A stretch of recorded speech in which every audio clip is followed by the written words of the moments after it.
पंतप्रधान नरेंद्र मोदी सध्या 6 देशांच्या दौऱ्यावर गेलेले आहेत. त्यापैकी पहिला देश आहे घाना. घाना हा पश्चिम आफ्रिकन देश हा अत्यंत जलद गतीनं जसं अर्थकारण मजबूत होत आहे असा हा देश आहे. घानाशी त्यामुळे संबंध ठेवणं हे अत्यंत महत्त्वाचं आहे. ट्रिनिडाड आणि टोबॅगो हे मध्य अमेरिकन देश हे जवळजवळ 75% जास्त लोकसंख्या हे भारतीय वंशाचे लोक असलेल्यांची आहे. त्यामुळे त्या देशांशी संबंध ठेवणं हे देखील महत्त्वाचं आहे. ब्राझील आणि अर्जेंटिना हे लॅटिन अमेरिकन देश म्हणवतात. हे लॅटिन अमेरिकन देशापैकी अर्जेंटिनाची अर्थव्यवस्था ही जलद गतीनं वाढते. ब्राझील हा लॅटिन अमेरिकन देशांपैकी सगळ्यात मजबूत अर्थव्यवस्था असलेला असा देश आहे.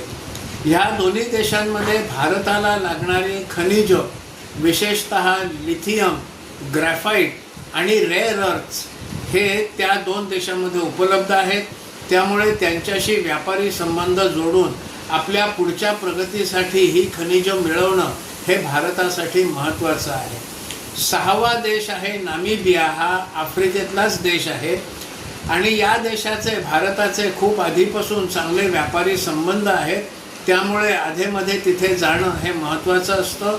नामिबियानी आपल्याला मध्यंतरी चिते देखील दिलेले आहेत. या सगळ्या देशांचं दुसरं एक वैशिष्ट्य असं आहे की ज्याला ग्लोबल साऊथ म्हणजे ज्यांची प्रगती झाली नाही किंवा अप्रगत असे हे देश आहे.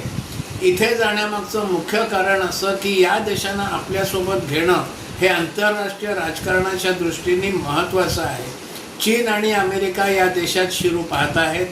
चीन ज्या देशामध्ये जातो आणि मदत करतो त्या देशाला चीन कर्जबाजारी करतो. पण भारत जर त्या देशामध्ये गेला तर भारत हा त्या देशांना कर्जबाजारी करत नाही आणि त्यामुळे भारत आपल्या सोबत उभा आहे हे त्या देशांच्या दृष्टीने देखील महत्त्वाचं. भारतीय संबंध असणं देखील महत्त्वाचं. आणखीन महत्त्वाचा मुद्दा म्हणजे संयुक्त राष्ट्र परिषदेमध्ये 198 देश आहेत. त्यामध्ये जवळजवळ 125पेक्षा जास्त देश हे ग्लोबल साऊथचे आहेत. त्यामुळे संयुक्त राष्ट्र परिषदेमध्ये आपलं महत्त्व वाढवण्याच्या दृष्टीने या देशांना आपल्यासोबत ठेवणं हे देखील भारताच्या दृष्टीने महत्त्वाचं आहे.